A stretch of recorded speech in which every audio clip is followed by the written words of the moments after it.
이 영상은 플립 7을 6개월 동안 실제로 사용해본 결론입니다.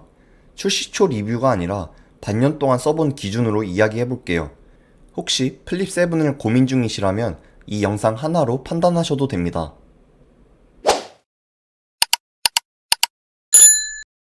안녕하세요, 오스카입니다. 오늘은 여러분이 정말 기다리셨던 Z 플립 7 리뷰입니다.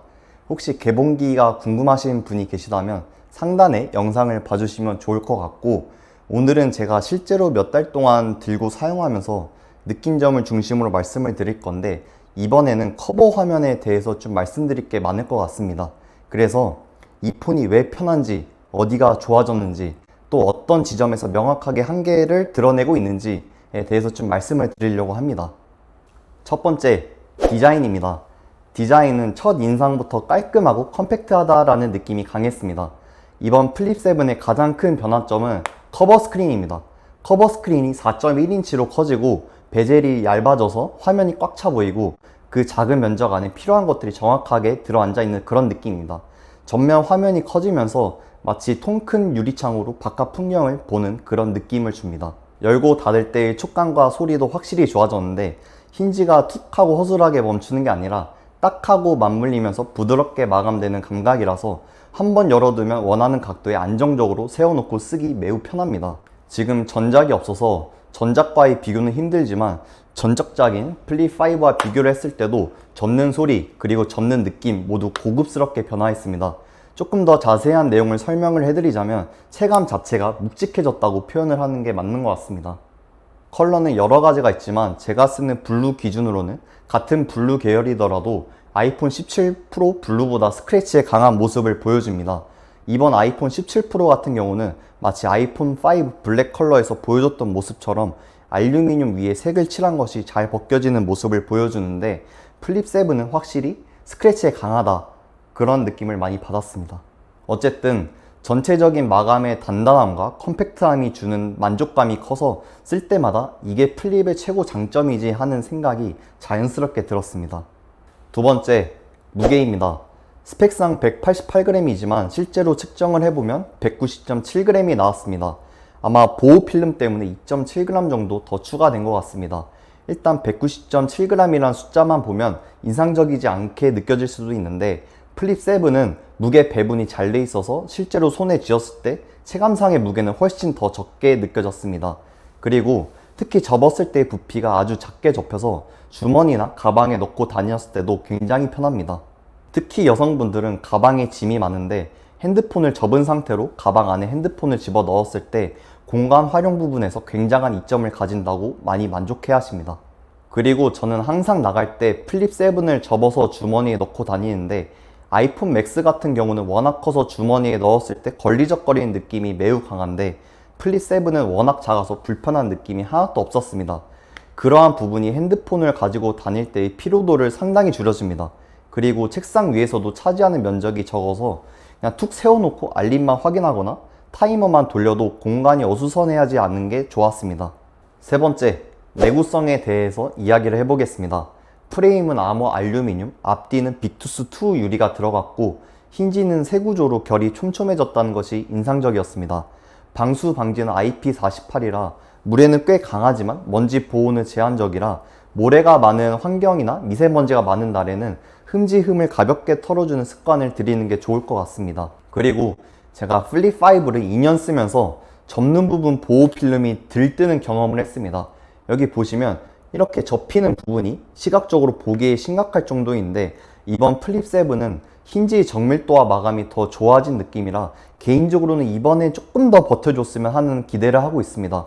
물론 이건 시간이 필요한 검증이라서 나중에 경과는 또 공유를 해드리도록 하겠습니다. 네 번째, 성능에 대해서 말씀드리도록 하겠습니다. 칩은 엑시노스 2500이 들어갔으며, 제가 긱벤치를 돌려봤을 때는 싱글코어는 2188점, 멀티코어는 7755점이 나왔습니다. 게임이든 촬영이든 길게 돌리면 힌지 부분에서 미열은 올라오지만 프레임이 확 무너져서 사용이 불편하다기보다는 적당한 수준에서 유지가 된다는 편이라, 이제는 플립도 안정 구간에 들어왔구나 라는 생각이 들었습니다. 그리고 무엇보다 플립 최초로 덱스가 공식 지원되면서 이제는 급할 때 모니터에 꽂고 프레젠테이션 파일을 수정하고 메일에 답장을 하고 웹 자료를 띄워놓고 멀티태스킹하는 정도는 충분히 소화가 가능합니다. 노트북을 완전히 대체한다는 얘기는 아니지만 외부에서 지금 당장 손봐야 한다는 문서가 생겼을 때 플립 7만으로도 충분히 해결이 된다는 점에서 실사용 가치가 충분히 올라간 것입니다. 다섯 번째, 디스플레이입니다. 드디어 커버 화면이 120Hz를 지원합니다. 메인 화면은 6.9인치의 120Hz, 커버 화면은 4.1인치의 120Hz인데 둘 다 최대 밝기가 2600니트라 한낮 야외에서도 화면이 선명하게 보입니다. 비전 부스터가 반사광을 눌러주는 효과가 있어서 직광에서도 화면을 보는데 크게 무리가 없습니다. 그러나 화면 비율이 21대 9이기 때문에 유튜브 영상을 보기에는 불편합니다. 대부분의 유튜브 영상이 16대 9의 비율이다 보니까 화면에서 굉장히 손해를 보는 그런 느낌이 듭니다. 만약 플립 7만 사용한다면 문제가 없겠지만 저 같은 경우는 여러 핸드폰을 번갈아 가면서 사용을 하다 보니까 이 부분이 역체감이 굉장히 심해서 상당히 좀 아쉬웠습니다. 하지만 쇼츠를 볼 때는 굉장히 유리합니다. 쇼츠 영상 자체가 세로로 되어 있다 보니까 다른 핸드폰에서 봤을 때 가려지는 부분이 있거나 화면이 꽉 차 있어서 답답한 부분이 있었는데 플립에서는 상단과 하단에 여백이 있어서 쇼츠 영상을 시원시원하게 볼 수가 있었습니다. 그리고 배터리입니다. 배터리는 4300mAh로 플립 시리즈 중 가장 큽니다. 이 부분이 체감이 확실했는데요. 제 루틴 기준으로는 기존 대비 1시간에서 2시간 정도 여유가 생겼습니다. 삼성페이를 사용하고 알림을 확인하고 짧은 답장을 커버해서 처리하다 보니까 폰을 펼쳐서 사용하는 시간이 줄어든 것도 한몫하는 느낌입니다. 충전은 25W 유선에 15W 무선, 그리고 역무선 4.5W까지 지원해서 점심시간 20분 정도만 충전시켜줘도 저녁까지 안정권을 확보하는 날이 많았습니다. 일상을 크게 바꾸지 않고도 하루를 무난하게 보내는 배터리 설계가 이번 세대의 완성도를 보여주는 단서 같습니다. 그 다음 커버 스크린. 플립 7의 가장 큰 매력 포인트죠. 바로 커버 스크린입니다. 이번에 드디어 120Hz를 지원하고 화면 크기도 3.4인치에서 4.1인치로 무려 0.7인치가 커졌습니다. 좁은 면적에서 0.7인치가 커지니 시각적으로 봤을 때 정말 시원시원한 느낌을 줍니다. 이제 커버 화면에서 거의 모든 것을 할 수가 있습니다. 특히 제가 제일 만족하는 부분인데 플립은 삼성페이를 사용하기 굉장히 간편합니다.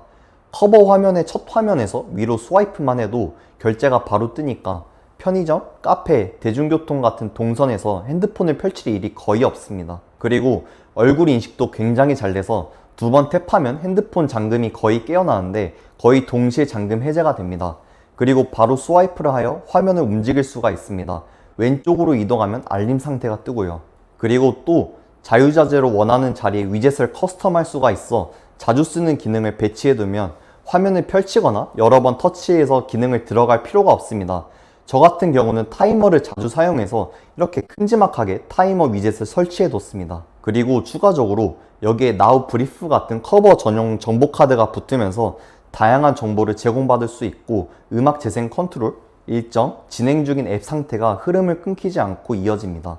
특히 화면이 커지면서 메시지 답장도 즉각적으로 외부 화면에서 타이핑하여 답장도 할 수가 있습니다. 그리고 거의 모든 어플이 커버 화면에서 구동이 되니 굳이 핸드폰을 펼치지 않고서 많은 일들을 할 수가 있습니다. 또 굉장히 재밌는 게 커버 화면에서도 쉽게 제미나이를 사용할 수가 있습니다. 제미나이, 혹시 이 신발 어떤 신발이야? 그 신발은 트래비스 스캇 엑스 에어 조던 1 로우 제품이에요. 혹시 이 신발에 대해 더 알고 싶으신 점이 있으신가요? 오, 정확히 맞췄어요. 신기하죠? 네. 이 커버 화면으로도 이렇게 쉽게 제미나이를 불러서 AI를 활용할 수가 있습니다. 그 다음 카메라 성능입니다. 후면은 50메가픽셀 광각과 12메가픽셀 초광각 조합이고 전면은 10메가픽셀인데 하드웨어 자체의 변화보다도 커버에서 촬영 동선이 훨씬 좋아졌다는 게 핵심입니다. 메일의 기록, 간단한 브이로그, 셀피 중심의 촬영에서는 플립 7이 정말 효율적입니다. 특히 힌지로 이렇게 세워서 셀프캠을 찍을 수 있어 혼자 테이블에 놓고 촬영하기가 아주 좋습니다. 동영상 카메라를 사용할 때는 이렇게 전면 화면이 사용 가능하니 누군가가 저를 찍어줄 때 제가 어떻게 찍히는지 잘 볼 수 있고요. 그리고 카메라를 켜고 꺾어서 캠코드 모드로도 사용 가능합니다. 이게 접혀지기 때문에 정말 카메라를 다양한 방법으로 사용할 수가 있었습니다. 하지만 망원 렌즈가 없어서 8배 이상으로 들어가면 노이즈가 보이기 시작한다는 점은 여전히 아쉬웠습니다. 이번 플립 7은 스피커가 상당히 좋은데요. 한번 들어보겠습니다.